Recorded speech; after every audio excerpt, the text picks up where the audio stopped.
Hi, Jamie Ruby, sci-fivision. Thanks for talking to me today, guys. Ryan, it's good to talk to you again. Gail, good to meet you. Hi, nice to meet you. So my first question is for you, Ryan. Your character is quite brutal to not just the slaves, but a lot of times to your family.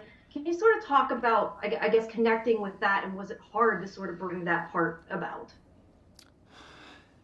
Yeah, this is sort of not your atypical moustache twirling gentleman plantation owner. You know, this is sort of someone that fell into that position by proxy. His late wife was sort of the one that yielded the power, and after she died, he kind of took over that power. And I feel like he has more of an allegiance to the land, to the plantation itself, than to its inhabitants, including his family. So he's a very myopic, narrow-minded, ruthless, unruly, unpredictable type of a guy. But at the very core of it, I think he's just overly prideful. And that makes him such a sad, sad character that we can kind of chip away at over the course of this season and hopefully many more. Gail, what about you connecting with your character? What did you kind of find, I guess, the easiest and the most difficult for you? I guess the easiest thing to connect to with Margaret was, I think we can all kind of, as human beings, like, understand the humanity of insecurity, And I think Margaret kind of embodies insecurity in a kind of profound way.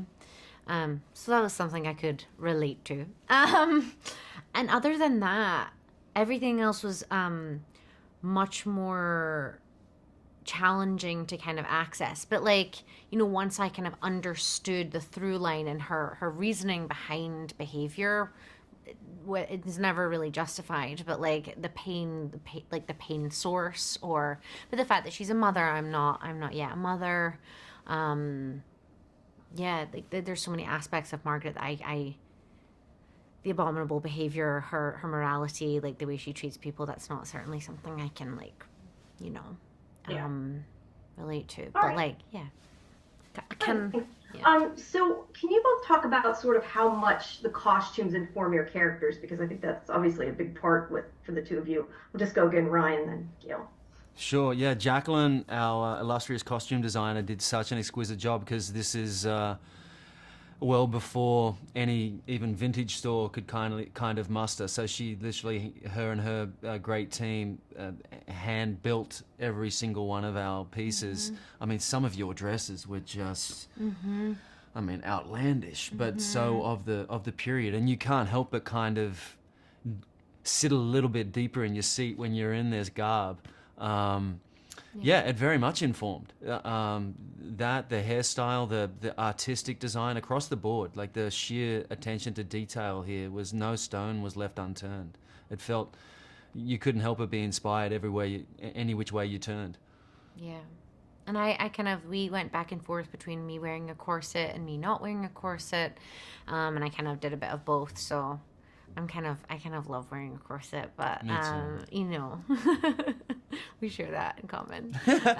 But yeah, hot in a corset is, you say you like wearing a corset, and then when you're wearing a corset in 105-degree heat with a coat, it's a lot. But, Spitting out 3 pages of dialogue. yeah. It's yeah.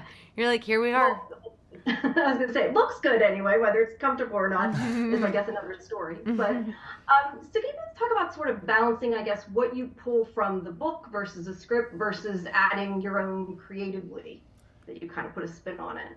Yeah, that's a great question. You want to go first? No. I'm kidding. No. No, you go first. Sorry.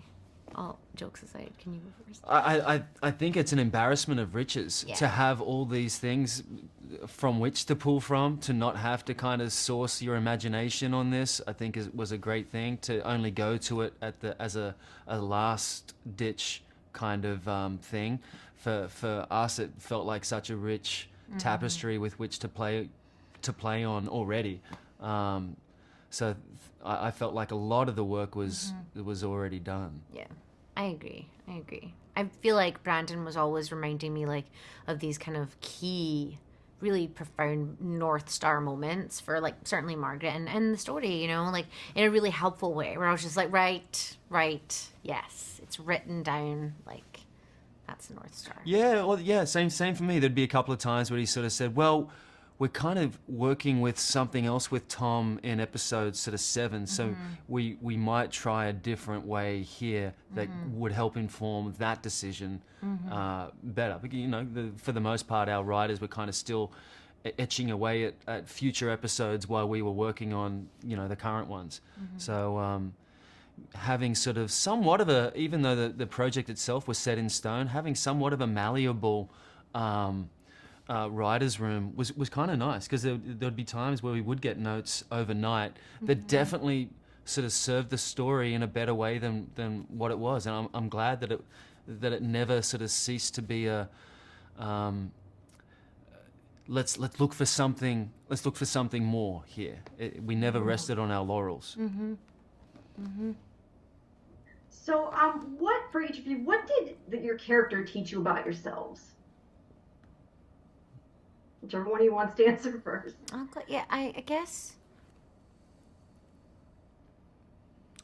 like how, you know, how insecurity and how fear can really direct you, can misdirect you, and how I can take that on in my own different way, you know?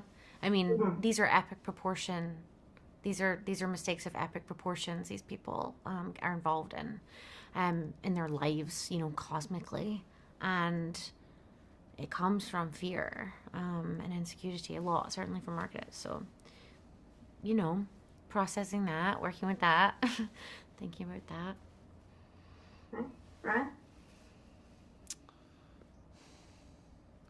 I mean, so much, honestly. You know, you go into every project sort of wanting to come out of it a better person, and even in playing, you know, the so-called big bad wolves of the series, you can't help but kind of take stuff away. In terms of specifics, I think the thing that sort of scared Tom the most, you know, is introspection, and that's one of the things that I genuinely love about life, is sort of sitting back and sort of taking stock of who you are. What do you stand for? Do you stand for anything? Will you fall for anything?